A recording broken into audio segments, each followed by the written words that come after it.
Hey, from New Jersey, it's the SNL Nerds, a show with two comics from New Jersey nerd out about Saturday Night Live. I'm your co-host, Darren Patterson. And I'm your co-host, John Trumbull. John Trumbull, how are you? Labor Day weekend, sir. The official end of summer. It's here. Mm-hmm. It's here in our presence. How about that? How are you doing, my friend? Yeah, I'm okay. I went to a little social event yesterday. Our producer, our super producer, Frank Ablaui, had a little event over at his place. I went and soiree. Ate a whole bunch of food. Ate so much food. Oh. Like hamburgers and hot dogs and corn on the cob.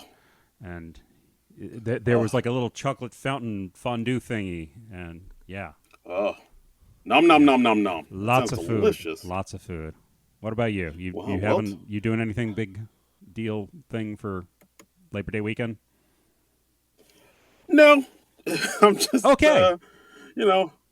Hanging. I know. I wish I had more exciting plans to tell you. Like, oh yeah, we're gonna go off to Fiji and hang glide or whatever.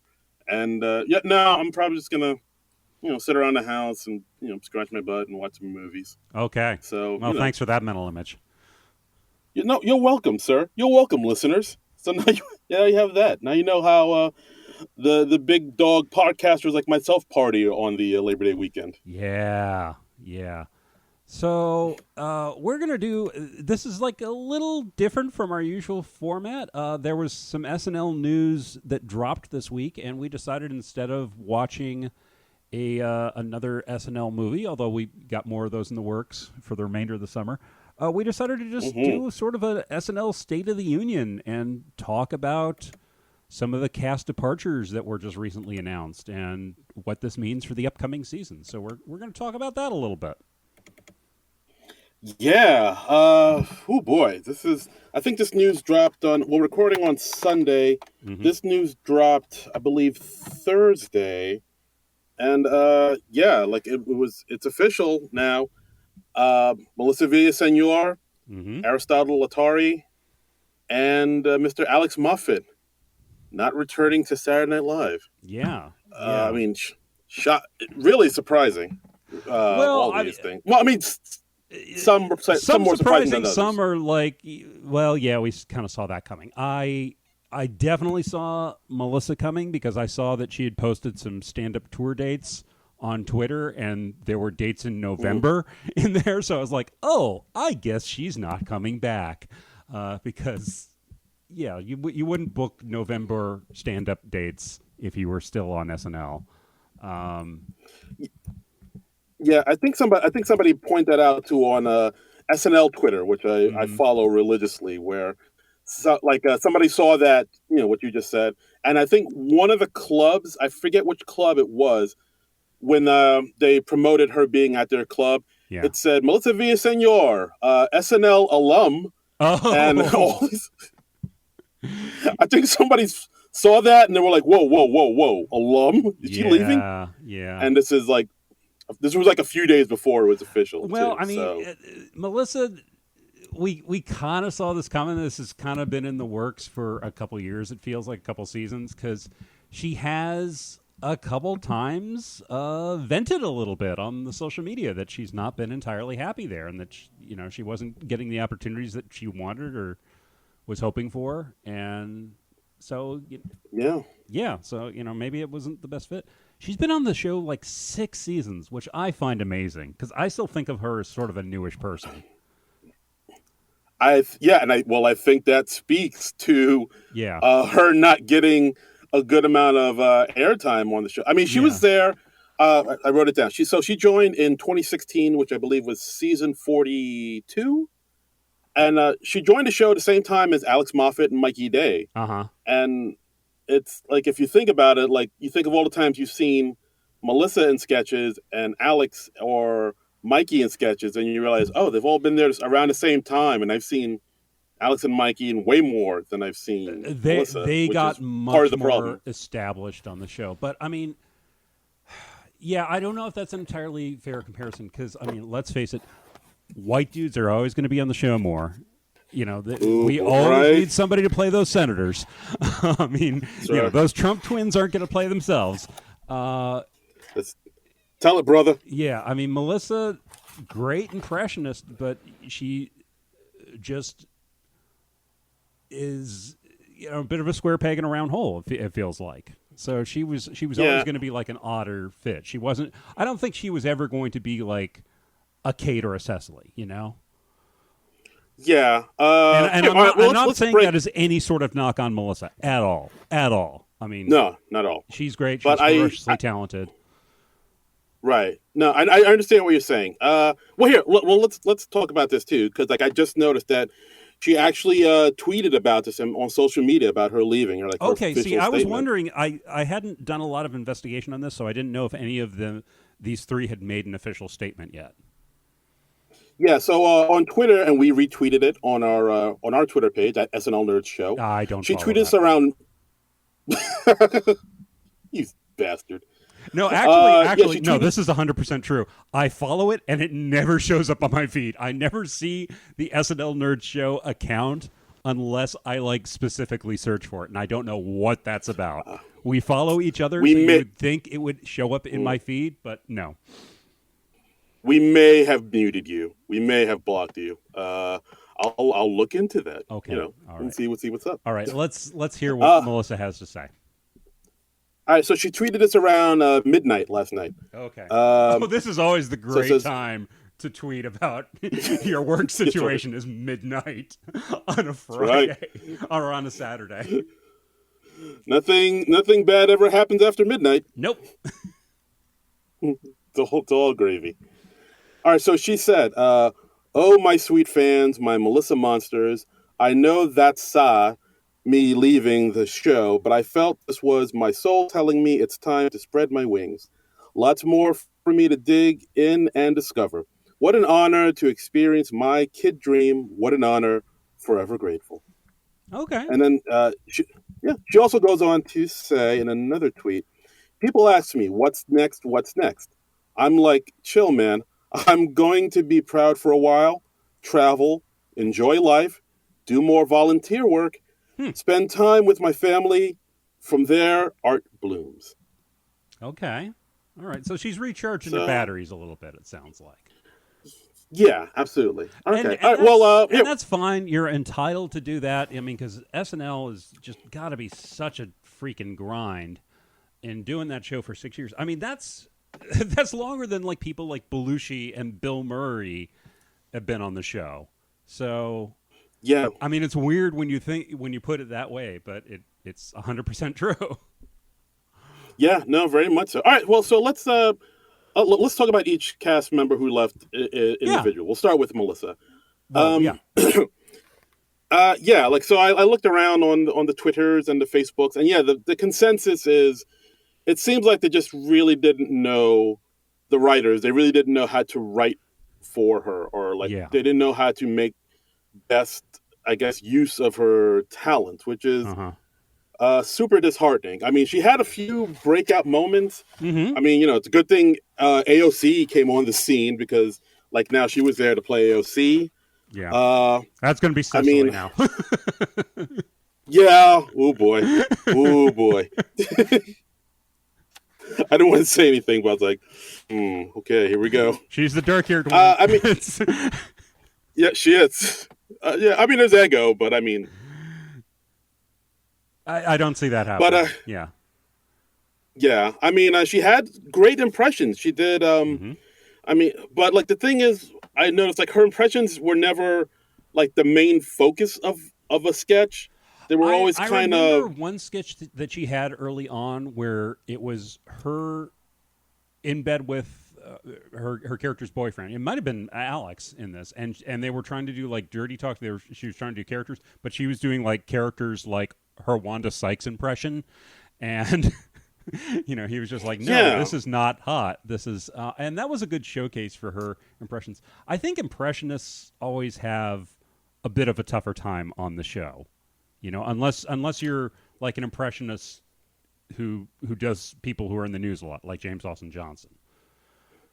yeah. I think that's it. But like, I don't know. Part of me just thought they should have just wrote a sketch around her impressions. I mean, they did that with Jay Farrow. We all remember his Denzel Washington impression because they just wrote a sketch around it. Yeah. And we remember that about I don't Daryl Hammond when he did Trump or when he did Schwarzenegger or Bill Clinton. It just kind of Yeah. wrote around the impression, But and unless I it's feel like somebody in politics, it's tough to do that. I mean, even like Chloe Fineman, she's another incredible impressionist, and we don't get too many sketches showcasing her impressions. There was like one towards the end of last season where she was imitating people from the show, and then she did her Elizabeth Olsen, and then the real Elizabeth Olsen came on. That was during the Benedict Cumberbatch show. But I mean, even Chloe doesn't get like a huge showcase for her impressions, I think. So oh, well, I mean, I don't know if that's true because like there was that Drew Barrymore sketch she was in the pre-tape okay. where she did her Drew Barrymore impression, and then she did Drew Barrymore interviewing her Reese Witherspoon impression. So she got two impressions there, and then she did Drew Barrymore interviewing Nicole Kidman. So there's like three Yeah, well, impressions she okay. got in there. I'm not saying it never happens. I'm just saying it's more the exception than the rule. I guess so. And I think also with with Chloe, I think what she did was a little bit smarter about it. Was she debuted the impression on like Instagram and TikTok, and so then like there was a buzz for it. Like the real Drew Barrymore saw it, and the real Reese Witherspoon saw it. It was like, oh, this is a great impression. So like after she was able to build that buzz, then she was able to be like, all right, there's people talking about it. Let's write a sketch for me for this. Yeah, I yeah. think that might have been part of the problem with Melissa. Like, Like I she didn't don't think advocate for Melissa's. herself enough. You think? Like I don't she want to wasn't as say savvy with the social media stuff.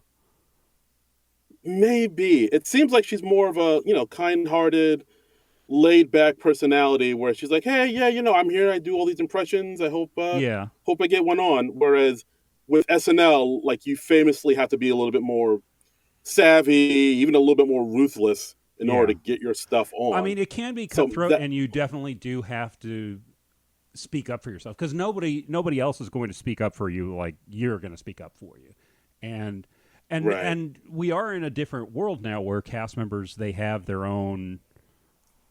other avenues to promote themselves like TikTok or Instagram or Twitter or YouTube or whatever. I mean they have other ways of doing that, and yeah, maybe Chloe was a little more savvy with that stuff.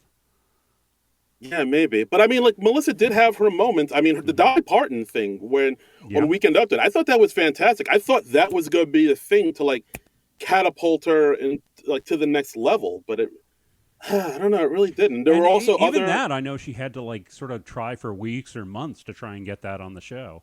And when like towards the end of the season, when they had when she did that talk show sketch with what's her face Oh, from Selena Gomez. yeah with Selena Gomez. When she did that, apparently that was something she'd been trying to get on the show forever. And I think we said at the time it felt like they were kind of throwing Melissa a bone at the end of the season. Yeah, I think that it's like she has moments where like you see, oh, there's something there. Like she did like a really quick Sarah Silverman impression in one sketch. That was really good. I wish they did more with that. I She don't even did remember that. Wow. exactly. So that's the problem. Like the Lily Tomlin impression on the Muppets Yeah, yeah, sketch, or yeah. That was really the good. Kristen That was Wiig really good. impression. Yeah, Yeah, the Kristen Wiig impression.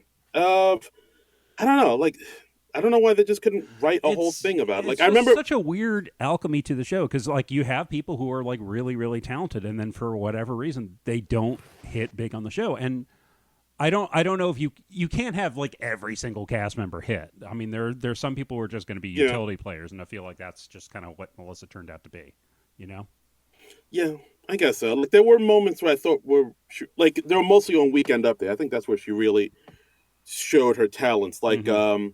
remember she was the with Riley Jensen, the Kid Genius, where it was Mm-hmm. her and Heidi. I thought that was pretty good. That part was It good. seems like a lot of stand-ups, like a lot of the cast members who come out of stand-up, they seem to break on Weekend Update because that's the closest format outside of like the monologue, of course, to doing stand-up because you're just there behind the desk and you're addressing the audience and you're telling jokes. And a lot of people can like retrofit bits from their act in the show and they can Right. break out that way. So it's not too surprising Yeah, I that think that's she had some of her biggest successes on Update, I think. Yeah, I mean that's how Pete got broke, sort of broke out, and just Mm-hmm. Mukes too. Yep. I mean Sarah was the last Caesar season. per. Yeah. Oh right, yeah, Sarah Sherman, of course. Mm-hmm. I mean the Caesar Perez, where Collins Jost Driver, that part I thought she was great there.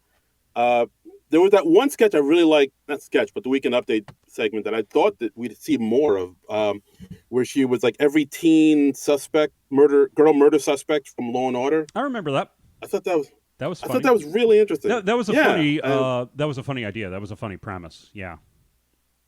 yeah, and I don't know. It is one of those things where it just seems like the writers didn't know kind of quite how to what to do with her, Mm-hmm. and I don't know. Part of me thought maybe the writers didn't really want to know. Maybe they just figured, well, I'll just write for somebody else that, like Kate or 80, who will more likely get on, on I the show. My feel like jokes will she get on. might have People had have seen an it. easier time of it if there had been more people in the writers' room who shared her background. Yes, absolutely, You know, absolutely, um, for sure. I think that's it. Or like her I don't know the viewpoint, or exact breakdown of the writers' room at SNL, but I'm guessing it's still a whole lot of white dudes from Ivy League schools. So yeah, they're not necessarily going to know how to write best for Melissa. So right. So this is on you, writers. yeah, You failed, Melissa. That's right. That's right. That's right. We're calling you out here on the SNL Nerds podcast. Darren's calling you out. That's right. I see. Supposed to be back me up, homie. No, Oh, it's like that now. No, white dude solidarity.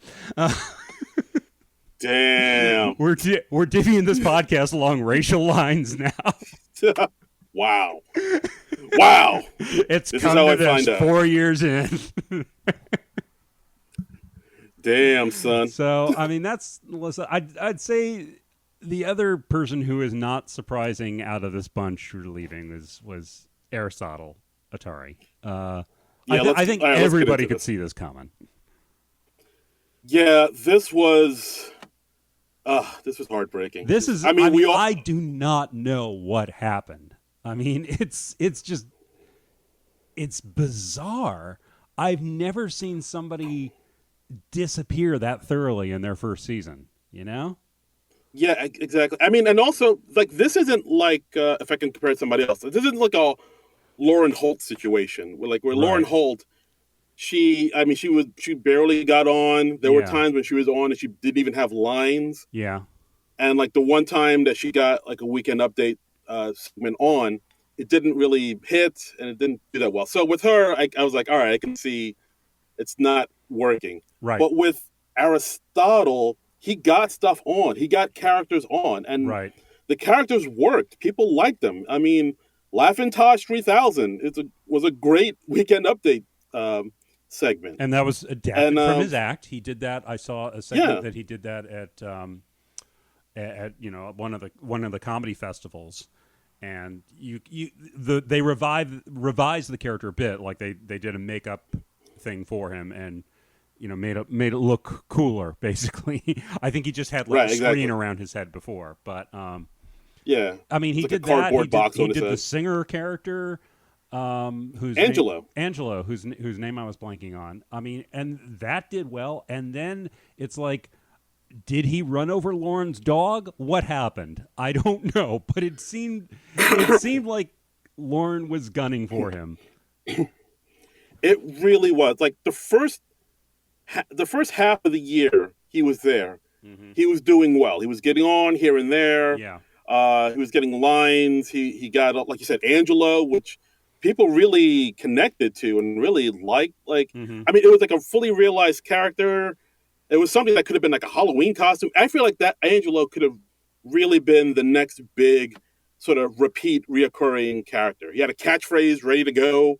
People liked it. Even when LCD Sound System performed on SNL, the lead singer said, thank you for this at the end of his performance. He even worked in Angelo reference into his song. So I was thinking, oh, all right, this is the next character. This is taking off.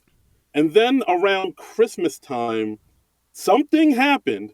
And then come January, February, he is barely there. Like, he is barely in sketches. Not even popping up as like a waiter or or any of the walk-on roles that you Yeah. see somebody do in their first year.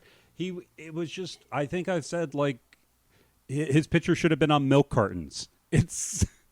Yeah. It's It bizarre, was. especially when you consider that the other two featured players who started this year, James Austin Johnson, the cold open kid, and Sarah Sherman, they had two of the best first years ever. I mean, they both Yeah. The did so two. well. I would not be surprised to see both of them bumped up to regular cast members. Agreed. Same. I agree. And then But yeah, Aristotle, by contrast, just gone. It's just yeah. weird. Like not even like you said, like not even like even in scenes where there were like a ton of people where they could have easily just thrown him in there and just given him a line, Mm-hmm. they didn't. And Yeah, it's so weird. Like he had the momentum was building. He was getting laughs. He was doing the work, and yeah. then And then he was just just left out out to of nowhere. sea. I don't know. It it feels like it had to be personal somehow almost. I mean, I know it probably wasn't, but it feels very conscious. Very much so. Like I don't know. That one was baff. I mean, It's perplexing but not unexpected. It's just perplexing in the context of his whole tenure there. I mean, because he was doing very well for half a season and then just boom, gone. right. I mean, Aristotle Atari, if you want to come on this podcast and just clear the air, just you're more than welcome to be on the SNL Nerds podcast and just like tell your side of the story. We're here for you. Just air all the dirty laundry, please, because this is like one of the greatest unsolved mysteries of our time. I think. Like, Yeah. what the hell happened? Yeah, I mean, unfortunately, Robert Stack is no longer with us, but I think we should get Unsolved Mysteries revived and get on this. Absolutely. Like, we get who can fill out a trench coat. We need somebody I that don't can fill out a know. trench coat and Yeah. step out of a smoky alleyway for this big unsolved mystery. Yeah, and we need bad reenactments of his time on SNL. Just an actor who looks vaguely like Aristotle to be made up as the Laugh-tron 3000, and Yes. I mean, I could play Keenan. sure, yeah. You just take your glasses off and then boom, you're Keenan. That's right. All right now. Uh, That's my Keenan. brilliant. Right? So That's I right. don't know if there's much else to say about Aristotle though, because it's just so perplexing the way he just kind of petered out there. Yeah, like it was one of those things where when I posted up the news on my Facebook page about the people that were leaving the show, I noticed in the comments like more than one person was like, Who? "Who is Aristotle Atari? Yeah, I've never exactly. heard of Aristotle." I was like that, and that Yeah. that right there is the problem. He hadn't permeated the public consciousness at all. Yeah, because Yeah, I mean, I feel maybe like if he James started Dawson's- dating a Kardashian, maybe that's what he should have done. He should have started feuding with Kanye and dating a Kardashian and getting engaged to Ariana Grande. Because God knows Pete Davidson's not doing any of that stuff anymore. Maybe he's still boy, feuding ooh. with Kanye. I don't know. I don't keep track, but Yeah, yeah. Ooh, and hot the take. wonderful There thing you is, go. I no longer have to keep track. I no longer right. have to care about who Pete Davidson is dating, and I love that. I am just, I am thrilled at that. It's over. I can be It's all completely over. indifferent to Pete Davidson's dating life once again. I mean, I basically was before, but now I really don't have to care, and that is so freeing. Now you don't have to give a fuck. Exactly. I don't have to give a fuck. Fuck. I just see you like throwing all your Pete Davidson memorabilia and tabloid news clippings just right in the dumpster. Yeah. That's exactly an accurate representation of my life. Just fuck all this. Yeah. So Toss. I don't know. Is there much else to say about Aristotle? I don't think there is. No, I don't think so. I mean, we wish him nothing but the best, and Yeah. like, I really hope like something happens where we get to the bottom of this. Like, because it is really perplexing. I'm really like kind of fascinated by it. I feel like we're not going to hear anything close to the full story until like maybe a couple years down the road.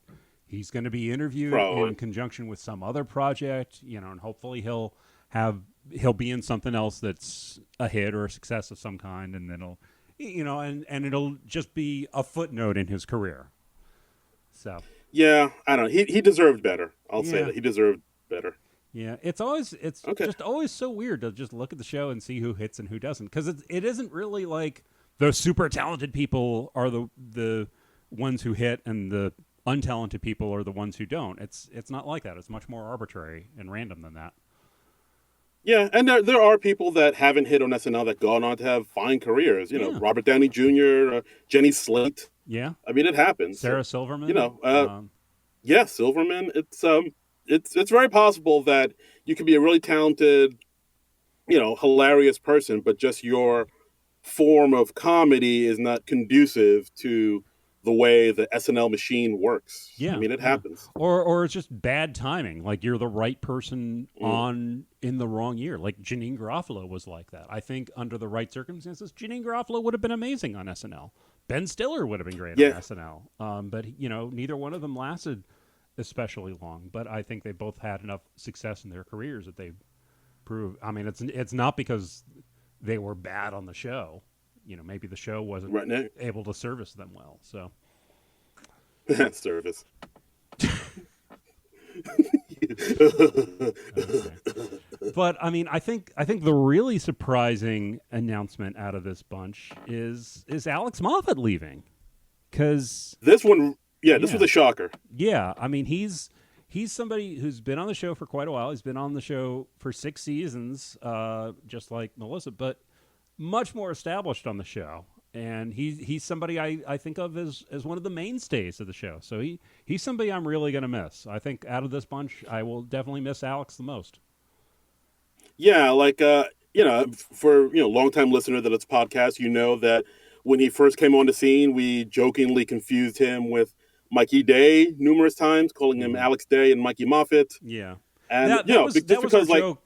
That joke precedes the podcast a little bit. I think we'd mostly given up that joke by the time we started the podcast. I think we were doing. Oh, did we? We were doing that much more on Facebook than I think we ever did on the podcast.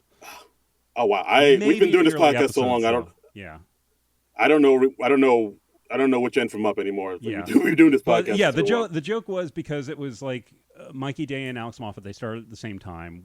We joked that they were two anonymous white guys, and we couldn't tell them apart. And yeah, and there's always that period where you're kind of learning who the new cast member is, like just both associating the name with the face and learning what they do. And so we were learning that with two white guys at the same time. So the joke was we were mixing them up because and that was also around one of the periodic times when SNL was getting a lot of flack for not being diverse enough. Right, and that's because Melissa came on around that same time too, because they wanted some Latina representation. But and also Mikey and Alex were kind of paired together quite a bit. They were in Eric Trump and Don Jr. Yeah, there was a time where they were. The one thing I miss about the Trump administration is those two popping up as the Trump boys, because I loved that they made such a meal out of that. That was wonderful. That was one of the best things of that era. Right. No, I agree. That's gonna I'm gonna miss Eric Trump. Yeah. But yeah, they were doing that. There was like that one scene in the Grouch pre-tape where there were Bert and Ernie. Oh yeah, very funny. There was one. Yeah. There was one Weekend Update where they were, I believe, Prince William and Prince Harry. Like they got paired up quite a bit, but then like as the years went on, they kind of separated a bit more and became the separate entities. Right. And like we were able to see like, oh no, they both bring different things to the table. Like, Mikey is a good straight man and he plays incredulous really well. Yes. And Alex is more, he's like more of a utility player and he plays likes like a playing good cocky douches. guy. He plays a lot of douches. Like the guy who just bought a boat. He enjoys playing douchey characters. And we saw that in the movie that he was in that we reviewed on the podcast, the opening act. He played a good douchey stand-up comedian in that. Yeah, no, he was really good in that. And and that's another reason why I thought he would stay on a little bit longer, because I think also he got married, and I believe he just had a kid last year. So I was like, oh, okay, well, he's definitely staying. And also Uh-huh. when Beck left, we saw him getting even more screen time. Like he was True. playing Yeah. middle class white guys, middle He America can play types. oblivious. Yeah. Yeah, I Yeah, wonder. I wonder absolutely. if it's something as simple. I'm seeing on Wikipedia that his first child, daughter Everett, was born in January 2021. I wonder if it's something as simple as he just wants to spend more time with his family and be there for the first few years of his daughter's life, It's very possible, very possible. or maybe But he's yeah, I just completely thought, oh, career oriented and he's just like, no, fuck this, I want to do movies. I mean, who knows? I'm assuming it was his choice. I mean, because you usually don't yeah, stay on the show 6 years and don't get to choose the circumstances of your leaving. And I think the contract yeah, is generally a 6-year contract. So I don't see him getting fired. yeah, I mean, Aristotle probably got fired. yeah. Melissa probably got fired, or maybe No, maybe she I left think on it's her own. I think Melissa's she left. choice. I think it's Melissa's choice. All right, yeah, it was her choice. But yeah, Alex, I think it was Alex's. I guess it was Alex's choice because He hasn't made any sort of official statement, I'm assuming.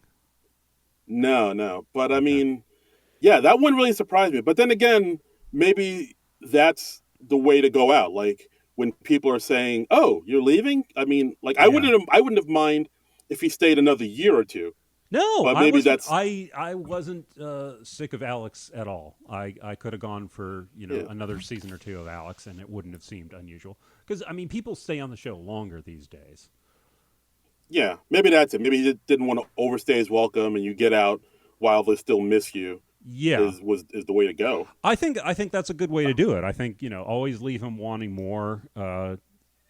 And yeah, I do like it when they leave before I get sick of them. But yeah, I mean, it is a bummer. I personally will miss the Terry Fink uh, thing he did on Weekend Update, where he played the movie critic that was high on Yes. LSD or PCPs, Yeah, that was. microdosing. I think he did that just enough times. He did that enough times, and he spaced it out enough that you had a chance to miss it. And I felt like guy who just bought a boat. He drove into the ground a little bit. I never found guy who just bought a boat too terribly funny, but they were kind of cleverly written when I go back and look at them now. So even that, Yeah, I I'm think just that's like, that was all yeah, right. I think that's what I liked. Yeah, I think that's what I liked about Guy Bought a Boat, when they the rapid fire Hmm. jokes and all the jokes they would just cram in to So this many vagina crazy puns. So many vagina puns. so Speaking many. of cramming in, um, Hey, yeah. happy Labor So Day. But yeah, I mean, as far as impressions go, he had some. I mean, his impressions weren't the strongest, I'll admit. Like his Anderson Cooper, his Mark Zuckerberg, uh, what is it? The Tucker Carlson. hmm The Chuck Schumer was okay. I liked this Chuck Schumer. I enjoyed his Chuck Um, Schumer, and he always had the glasses, way down on his nose, and yeah, I thought that was good. Like I said, you always need yeah, those white dudes to play the senators. yeah. I mean, he was going That's to be Joe SNL's Biden. always going to need that. Always going to need. Always We're gonna always be going to white have dudes. old white senators. We need a steady supply of white dudes coming on to SNL to play the senators. God bless America. Yeah. Yeah, and of course, I mean, he did play Joe Biden hmm maybe once or twice before James Austin Johnson came in and sort of He got a took bit of a over that raw deal role. there. That was unfortunate. And Yeah, but hey, he was a good enough sport to even pop up in that Biden sketch with James Austin Johnson and uh, previous oh, Biden Sudeikis. Sudeikis. Yeah, and I mean, that's a good sport where he comes on where the joke is basically, yeah, my impression of Biden didn't really hit. And I mean, they could Yeah, have you gotta easily be. gone to him and he could have easily just gone, look, no, screw you, I'm not doing that. But no, he was like, oh no, that's funny, let's do that. So, or maybe Yeah, maybe he just legitimately didn't care. I don't know. Yeah, I'm not going to yeah. I pretend mean, I he know seemed like what is in Alex's head. exactly. I mean, yeah, he seemed like an all around good dude, like Mm-hmm. all around great actor and great Mm-hmm. like sort of utility player. So I Yeah, mean, it is a yeah. bummer he's leaving, but like I feel like I guess this is the right time. I think Well, I mean, yeah. I will miss him on the show, but I mean, we've been saying for at least a couple seasons now the show's cast is pretty overstuffed, and these three folks leaving, along with the four who left at the end of season 47. That's seven cast members leaving, and that brings us down to what is it, 14 cast members overall? Yes, we have Jost and Che Right. and six men, six women. We got let me see, we got Mikey, Keenan, Bowen, JAJ, Dismukes, and oh shoot, Chloe, oh Heidi. Chris Red, yeah, Chris Red, Yeah. Chloe. We got Heidi. We got Sarah Sherman. We got Punky. We're Mm-hmm. probably gonna see more Punky, which is a good thing out of this. I'm And honestly Cecily's surprised still that there. apparently Punky is still hanging on there because I was thinking like she would have been on the chopping block. And again, nothing against Punky. It's just you don't see her getting on the show too much, and she's like 2 years in, I think. Yeah, it's about right. Yeah, she was getting about as much stage. She might even be getting like a little bit more stage time than Aristotle, especially towards the end of his Who was I was his getting run. more Because stage time than Aristotle by the end of the season. I mean, John Trumbull. no, literally, I was on the show as much as Aristotle, and I'm not on the show, so that's not a good sign. Yikes. Um, Uh, yeah, I mean, Punky's a little more. She's like the stage manager on the Dionne Warwick show. She's had a couple other things. She's had a couple hits, nothing like home run still, but it's good to yeah, I mean still see her plugging away. yeah, she had that one sketch where she was like the therapist that was on the Jake Gyllenhaal Mm-hmm. episode. I like that sketch quite a Oh bit. So yeah, like, yeah, and I've she was forgotten like, that. yeah, she was like anchoring that one down. I thought it was a good sketch. So Mm-hmm. like, I think now that the playing field is been trimmed down a bit, like we will see her more. Because I mean, Yeah, while it is a bummer that all these great cast members are leaving, part of me is a little excited because for the longest time we've been saying, oh, they need a shakeup. There's too many yeah, cast members. We need a shakeup here. And yeah. We've lo and gotten it. behold, it looks like Yeah. we're getting the shakeup. The shakeup is upon us. Well, I mean, let's face it. I mean, 21 cast members, it's a lot. That feels like too many to me. And I know Lauren likes having a deep bench, and it also affords the cast members the opportunity to go off and work on other projects, like Cecily doing Schmigadoon, Kate doing the Tiger King thing. But 80 was finishing up her show on Hulu. right, Sherelle. Yeah, Trill, yes. yeah. Pete Davidson takes 6 weeks off to be in like 5 minutes of the Suicide Squad. I still don't get why that took so long. I still don't get that. Yeah. I mean, we also Yeah, because COVID, we had several cast members staying a little longer than they would have planned or than they would have done under ideal circumstances. I know 80 has said like I was kind of waiting for things to go back to normal, but it never really went back to normal. So finally, I just decided to leave. And Yeah, I think that's fine. I totally get wanting to leave during a normal season or at the end of a normal season. But Right. then I think COVID stuff has just gone on long enough that it's like, oh yeah, no, we're never getting back to normal, so we may as well just leave. No, this is it. This is our new normal. This is it. And Enjoy it. I don't know.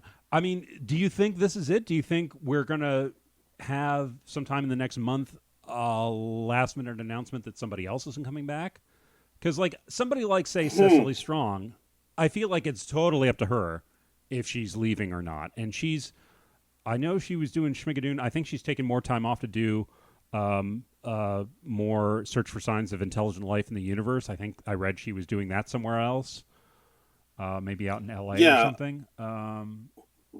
Yeah, I think if anybody else leaves, it might be Cecily, just because she's Right. been there so long and she Mhm. has all these other projects to do. She's been there for But I like don't. about a decade at this point, so Yeah, it's but a like I long don't time. see. Yeah, it is. Like I don't see maybe Jost and Che, because they've been talking about they have 1 foot in, Right. 1 foot out. Yeah, yeah, But other than them, I don't see anybody else leaving. I'd be really surprised if anybody else left now. yeah. Also, we should also mention we had somebody else leave behind the scenes. Oh, yes. Lindsay Producer Lindsay Shookus, who was on SNL for 20 years, Yeah. left the show Started as this year a as well. talent booker on the show, I believe, right? Yes, she was on the show in 2002. She was Marcy Klein's assistant.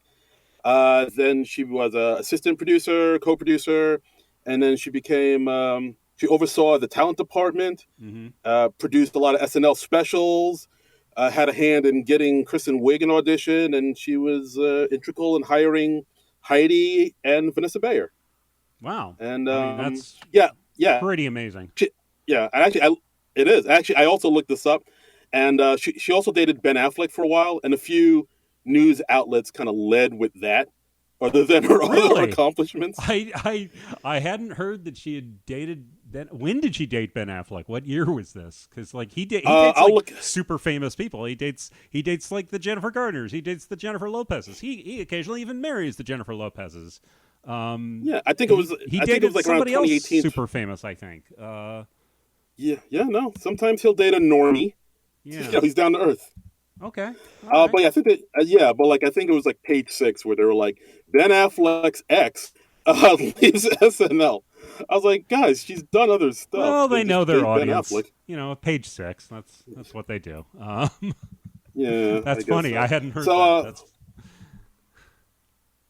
but yeah, yeah. So like she's leaving yeah, the show, and so now it's yeah, the data like around 2018, yeah, and so yeah, now that she's gone, like we're getting that shakeup. Now that yeah, we've been craving for it. It's going to be a whole new ball game. yeah. Huh. I mean, Keenan's never going to leave. I mean, we're rapidly approaching the time. It's just going to be Keenan with a cast of cockroaches doing the show in like a Can't wait. post-apocalyptic wasteland. Yeah. Well, I mean, Keenan, he's coming up on 20 years on the show, and if he's going to leave at any time, it'll be at around 20. He'll like hang on Yeah. until season 50, and then maybe leave at the end of season 50. What's up, y'all? Uh, And that's fine. I mean, Yeah. he's entitled. Ego, I feel like she still has more to do. Chloe and Heidi, I think, we'll really get to see them step up this year. Now that Absolutely. Kate's not around and 80's not around, there'll be more opportunities for the ladies left on the show. That'll be nice. Yeah. Like Bowen, I mean, I definitely. Yeah, yeah. Bowen's definitely we're gonna see more Bowen for sure. mhm. More Dismukes, I think. Andrew is gonna Dismukes. happen. Um, Dismukes. That's just so much fun to say. Uh, Andrew Dismukes. it's I just hope he doesn't yeah, leave yeah. just for that, just because I just enjoy that so much. Um, it'll be really uh, interesting to see if James Austin Johnson and Sarah Sherman get bumped up to regular cast. I feel like both of them deserve it at this point. Let them. They don't usually bump people up after the first year, but I feel like if anybody's proven themselves, I feel like those two have. yeah. I mean, James Austin Johnson was in the cold open, anchoring the cold open last season, and he did a Hmm. great job. I mean, Yeah, more often that's than unheard not. of for a first timer. Hmm. Yeah, and Sarah Sherman is really blowing up. Like I've talked to friends of mine who have said, "Yeah, I don't really keep up with SNL, but I have been because this Sarah Sherman person's like really something different." And so like Yeah, and she, I think that's why she made an impact. She has her own comedic voice. She has her own personality, and she's bringing a different comedic sensibility to the show, which is really cool to see. yeah, absolutely. So like I mean, if both of them get bumped up, it wouldn't surprise me. Hmm. I don't know if we're gonna get. I mean, do you think they're gonna hire any more cast members? Like, See, that's going to be we're gonna get interesting to more see. feature. If I feel like Lauren being Lauren, he is going to hire a couple more featured players just to try people Mm, out over the course of the season. Because I think, like I said, Lauren, he likes keeping a deep bench. He's gonna let people go to do outside projects once in a while. Uh, he's got to try out at least a couple people over the course of the year. Maybe not immediately in the season, but at least by mid-season, we're going to see some new faces. Yeah, I think right now we don't need any new cast members, but I think we're gonna. It wouldn't surprise if we got like maybe 2 or 3 new faces. Yeah. Yeah, just like a spare, like a spare tire, just to have it. I feel like In we're case yeah, exactly. You know, in case of emergency, break glass, and there's a new cast member behind that. That's, you know, Lauren's got a little chamber. He's cloning them. He's got like a whole Boys in Brazil operation where he's just cloning new cast members. There's like a whole like. Yeah, there's like a conveyor belt full of cast members. Yeah, you know, just like da da da da da da da. Yeah. I feel like we're definitely in Colin Jost and Michael Che's last season. I mean, I'm kind of surprised they haven't officially called it yet, because they have been doing update for longer than anyone in the history of the show. They exceeded Seth Meyers' record. Yeah, I mean, part of me thinks it might be another COVID thing where if COVID wasn't a thing, they probably would have checked out a little bit earlier. But I think. Well, and let's face it, Michael Che's half checked out already. Yeah, and I'm not saying this in a critical way. I'm just like, that's kind of his nature. And also, he's got his own show. He's got, you know, that damn Michael Che, which I still need to watch the second season of. I like the first one a lot. You know, he's a funny guy. Right. I like following him. And, and he's also like he can fall back on stand up too, and absolutely. You know, Colin Jost, he's got a wife and a daughter. Does he really need SNL at this point? Not particularly, but he's got Jost has stand up and he has Black Widow money, so he's fine. yeah. So he's got Natasha Romanoff bucks. Yeah, he's got those Romanoff rubles. But yeah, like now that you mention it, like I really do think this is Jost and Che's last. I mean, if they usually made a switch that we can update mid-season, that's what I would predict. But I know they usually don't unless something sort of catastrophic and really unexpected happens, like, you know, Norm Macdonald making fun of OJ murdering people. OJ? Yeah. You know, and then suddenly we've got Colin Quinn in there. But oh boy. Yeah, so I mean, I feel like if they're starting out the season, they're going to finish out the season. So.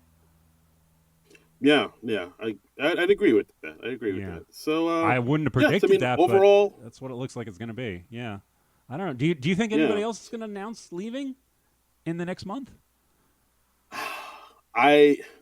Maybe Cecily, but that's it. Yeah. If anybody else announces that they're leaving, I'll be genuinely surprised. Cecily seems like the most likely to leave, and I'm not saying she should. And you know, I'm not. God knows I'm not sick of Cecily yet. I still think she's one of the strongest people on the show. She lives up to her last name. She's you know, she hits it out of the park pretty much every damn time, and you know, it's a good reason for us to get dogs on the show, which I'm always strongly in favor of. Here.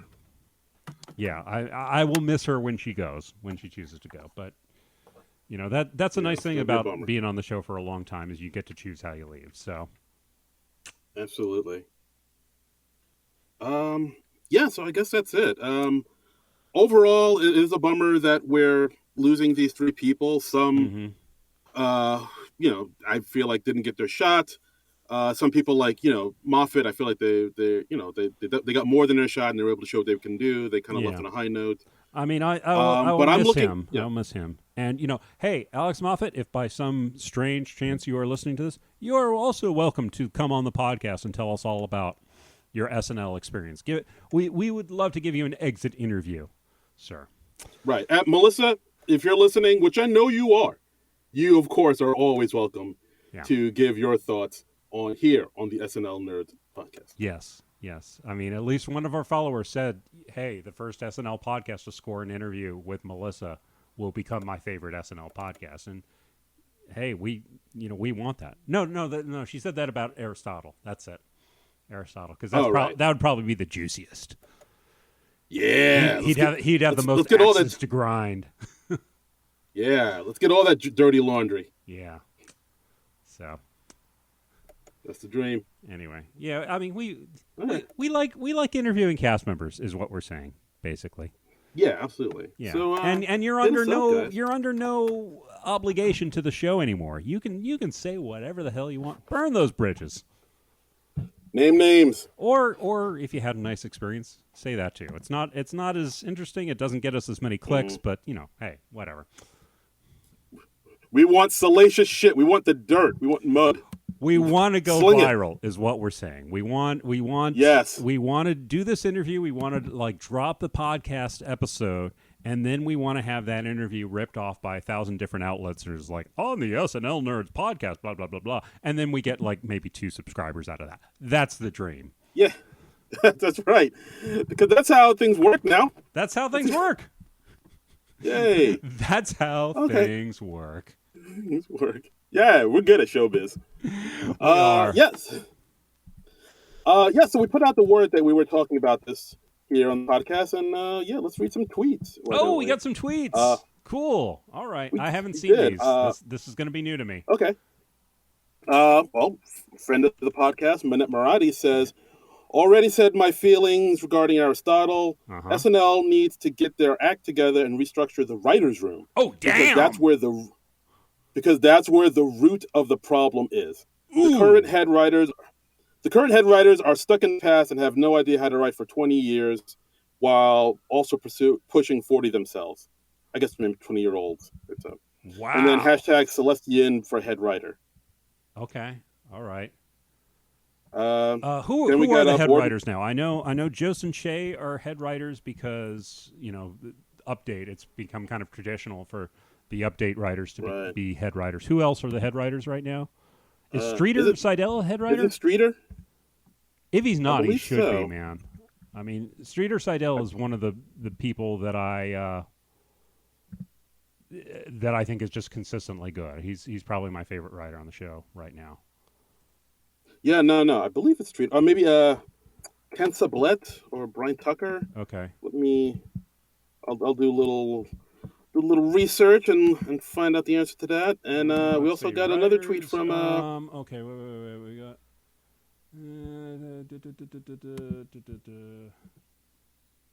Okay, Gates and Streeter Seidel joined Che, Jost, and Sublette as head writers, beginning with the Ariana DeBose episode. So we got 5 head writers right now. Good Lord. That's a lot, man. It's a lot ahead. It's a lot. Yeah. It's quite a bit. Okay, so who else we got? We got Boardman Gets Paid, Hot Lion. I really think they dropped the ball with Melissa. She had all the quirkiness, and she was amazing at impressions. They could have done a Dolly Parton talk show or Lady Gaga middle school principal or something. Thank you for this. And again, that's like I feel like they should have just written something around, like a whole sketch just around her impression. Like I saw, like when she hosted the Spirit Awards, she did like a sketch for it where she was doing like 3 of her impressions, and one of it was she did her John Mulaney impression, she did Sarah Silverman impression, and she did a Kate McKinnon impression that was really good. And I was thinking, how come she hasn't done this Kate McKinnon impression on SNL where Kate McKinnon works? We could have had dueling Kate McKinnon impressions with her and Chloe. Yeah. They could have done like a counterpoint thing like Dennis Miller and Dana Carvey did. Yeah. Boom. That would have been funny. Could have been. Woulda, coulda, shoulda. What you gonna do? All right. It's a moot point now. Right? Thank you. All right. I think that's all the tweets we got. But I guess that's the episode, guys. We'll miss all these cast members leaving, but we're looking forward to what SNL is going to be in the new season, bigger and brighter futures, and we hope all of these cast members have bigger and brighter futures, and we wish them all nothing but the best. Yeah. So. All right. Well, enough about them. What about us? What's next on our show? Next on our show, sir. Well, it's still summertime. The new season doesn't start until for like a month. So we're gonna do some movies. We're gonna talk about some movies here, and we figured, well, you know what's coming out soon? Yeah. A movie with Mr. Jonathan Hamm. He's doing a Confess Fletch. Confess Fletch. This is interesting because it's sort of a revival of, I guess you could call it a franchise. Chevy Chase did a movie Fletch back in the mid 80s, I think like 85, and then he did a sequel a few years later, Fletch Lives, and those are both based on a series of novels by Gregory MacDonald, and yeah, so we thought since there's a new Fletch movie out, and they've been trying to get like a new Fletch movie going for quite some time, we decided to go back and take a look at the original Fletch movie, the OG Fletch, the Chevy Chase vehicle from 1985. Yes, so we're going to talk about Fletch. It should be fun. Like, this was like it's one of the Chevy's most memorable films. I feel like this film and like the National Lampoon's Vacation films are like two of the films that he's like most connected with. He said that career. He is like the proudest of those two movies. I think those are his favorites of his movies. So, so it'll be interesting to take a look at that and see how that holds up. So, looking forward to the new movie. We'll talk about that. You know, maybe we'll check out the new movie and we'll let you know what we think of that. Yeah, because I believe that's going to be in theaters and on streaming September 16th, I believe. Yeah, I know it's the 16th. I forget what streaming service it is. But we'll let you know. One of those. One of those that's not blown itself up the way HBO Max has. Yeah. Oh boy. Well, we talk about that all day. I mean, what the hell's going on over there? What the hell are they doing? You're not airing a Batman series. What the hell? But okay, I digress. I don't want to go on about that for the next half hour and get my blood pressure worked out. Oh yeah, I know. Just bottle up all that anger, my friend. Bottle it all dumb up. Is what I'm saying. That's the bottom line. It's dumb. Okay. It's very dumb. It's very dumb. Super but dumb. Hopefully it'll land somewhere else soon. Yeah. Fingers crossed. And that's our episode, guys. Thanks for listening as always. Thanks for subscribing and following, leaving us awesome reviews. Please keep doing that. Please spread the word. And keep telling people about our little podcast here. You can follow us on Twitter at SNL Nerds Show. You can follow me on Twitter and Instagram at Darren Credible. That's D-A-R-I Incredible. Yep, and you can follow me on Twitter and the social medias at TrumbleComic. That's TRUMBULL and the word comic.